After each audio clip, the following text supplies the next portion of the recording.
Hey guys, how's it going? Kevin Cleary here with a knife review for you. You are looking at the Petrified Fish Beluga. And this is a knife that, I've heard of petrified fish. I'd seen a bunch of them on a few different websites and, another overseas Chinese brand. Do I need more? Whatever. That's fine. But when I saw this particular model, I found it highly attractive. It's just clean and simple. I find the blade shape very, very interesting. And so I reached out to Justin over at White Mountain Knives and picked one up. If you want to do the same, you can use my discount code Sharp Stuff over there. You'll find a link to White Mountain Knives below.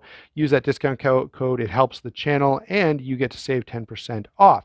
In the meantime, let's go ahead and talk about this just a little bit. So as I said, I've heard of petrified fish before. I've never really checked anything out, but when I saw this design, I was really interested. So they weren't super expensive. So I thought, you know what, I'm going to pick one up and check it out. And I have to say, I was pleasantly surprised. Now, you guys know I don't absolutely adore front flippers, but this one's not bad because I'm not forced to use the front flipper. I have a couple of other options, which we'll get to when we talk about the action. Before we get to that, let me say, it's not a big knife, but it feels big. Okay, so this is only 8 and a little more than 8 1/4, just to show you.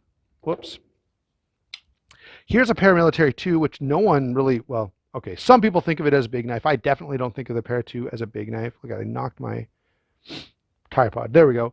There they are side by side. They're basically the same size. Now, if you pick them up, the Para 2 is definitely lighter, and certainly when you get them in hand, you can notice that the petrified fish is a much more substantial knife. It very hand-filling, nicely contoured, fairly thick blade stock. This is not an insubstantial knife. It feels bigger in hand than it actually is. So I'm just telling you that so that you understand when I share, that 8 1/4 inches, you don't kind of go, about the same as a Para 2.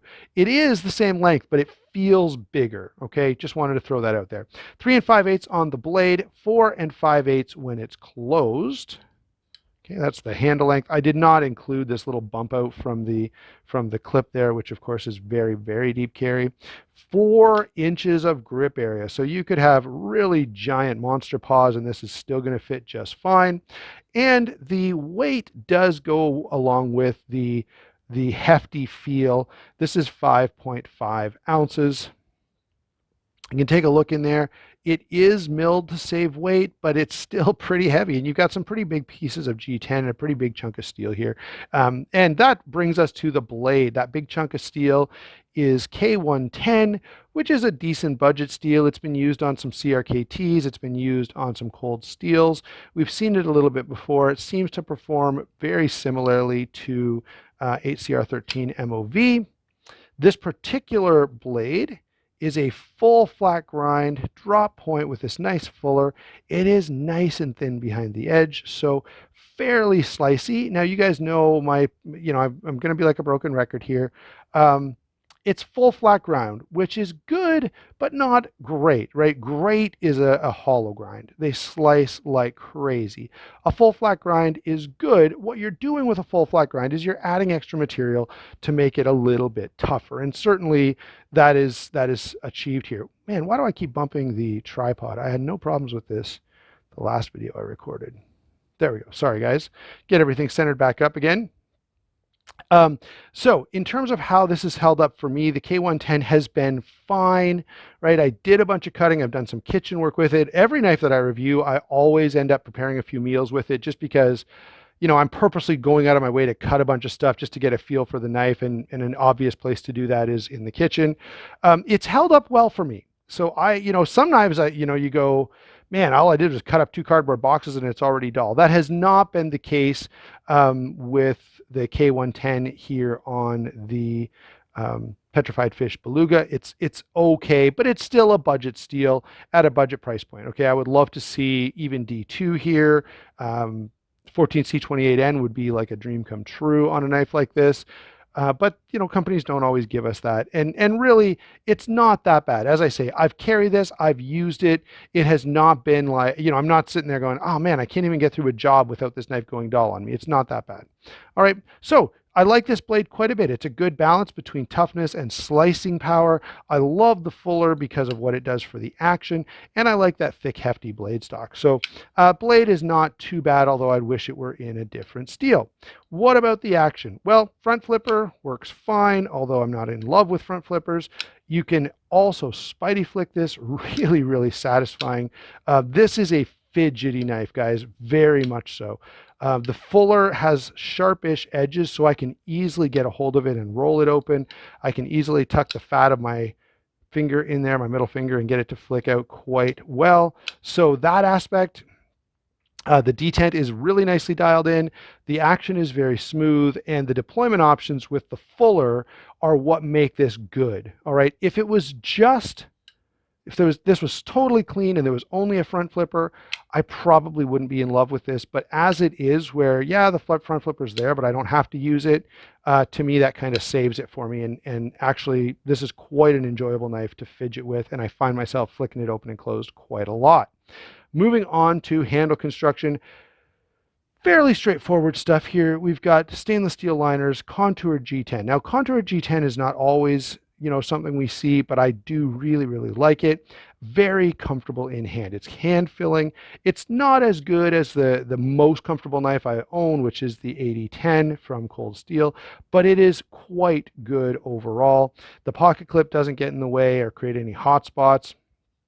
And overall, it feels really, really nice. So fairly solid construction, fairly comfortable in hand, right? What more can you really want? Now, not everyone loves liner locks. That's a different discussion for a different video. It is a liner lock, and the liner is quite accessible and quite easy to get to. I should have mentioned that when we were going over lockup and deployment, but I forgot until just now. So moving on from, we've got titanium. Wow, stainless steel liners, G10 backspacer, G10 contoured scales, integrated lanyard, and it is milled out, which makes it a little lighter, but it's still a pretty hefty knife at 5.5 ounces. The last thing to touch on the handle is the deep carry clip, and I like the way they've done this. Let me just show you. See how there's a slot over here? So you can undo these screws, slide this in this, well, undo those screws too, slide this in, and then these screws would retain it. So it's a reversible clip. It's nice and deep carry, and goes in and out of pocket very, very well. All right, now we've covered everything on the handle. Let's do some comparisons. Big, beefy, hefty knives. Let's throw the Cold Steel Voyager in here. Obviously, the Voyager is going to be a little bit more expensive, it'll be a little bit heftier, upgraded materials. The OS 10 steel is very, very nice. A more comparable sort of beefy budget option might be the Real Steel H1, the H6, I'm sorry, H6. So these I would find a little more comparable, but the steel on this knife is great. 14C28N is definitely preferable to K110, but I think, so I think this is a pretty compelling competitive option. Where it loses some points is design. This is a prettier knife, right? A little more attractive. Obviously, a Rat Model 1 is a fairly standard comparison. Might also throw in, because it's sort of, deemed a similar kind of beefy knife, the Bird Raven 2 here. And finally, more for size, or if you want to sort of step up a little bit, you might look at the American Lawman. This would be, right, pretty much, it would be better in every way, but you're going to be more than double the price. And a Para 2, more for the fact that people are so familiar with the Para 2 that it's just helpful as a comparison, because everyone kind of has one in their collection and has some knowledge of it. My overall thoughts: Petrified Fish Beluga. Nice design, right? Very well put together. The action is good. The overall fit and finish is good. I have no big complaints about that. I'd like to see some nicer steel here. That's about the only major complaint I have. If like many of us, steel is not perhaps as important as we make it out to be, because frankly, I don't use a knife enough to dull a K110 knife every day, right? I could easily take this home, throw it on a strop at the end of the day and be fine for a long, long time. So I have to throw that out there. The other thing is I'm not in love with black blades. I would prefer this with a stonewash, which you can get it in, but I just forgot to describe it properly when I got this one from Justin.